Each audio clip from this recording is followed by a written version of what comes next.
তামাশা কিসের? একটা গাইয়া ছেলে জোর করে ভাড়ির ভিতর ঢুকে পড়েছে মনে হচ্ছে। কেউ চোর টোর নয় তো? দেখি তো। ও চোর আছে বাবু।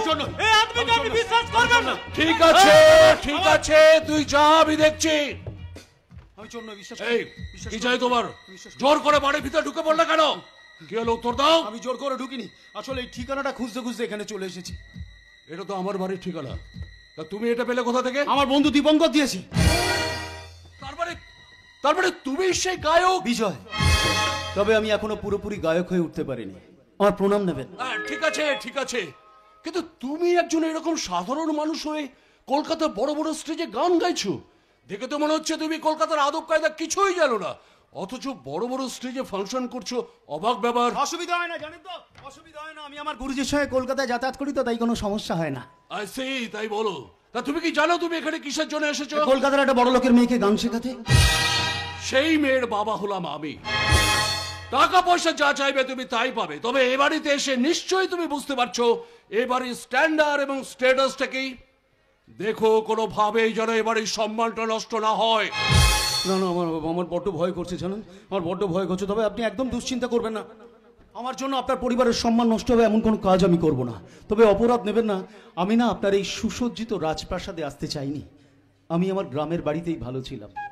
তুলসী মঞ্চ, মাটির উঠোন, জানেন খড়ের চাল দেওয়া ঘর আমার।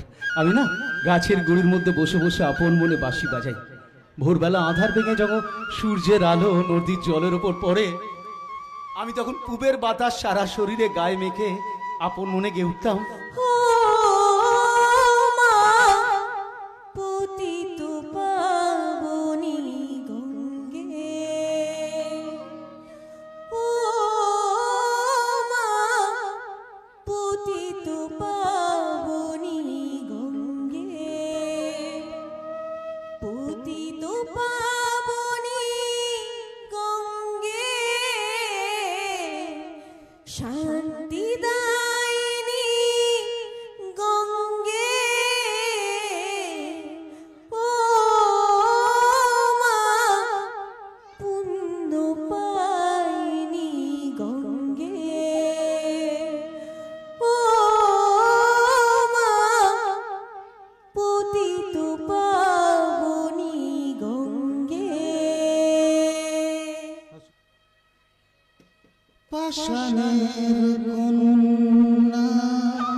আমার অপরাধ হয়ে গেছে। ওনার গাওয়া গান না আমার গাওয়া উচিত হয়নি, আপনি আমায় ক্ষমা করে দেবেন। আমি আসি।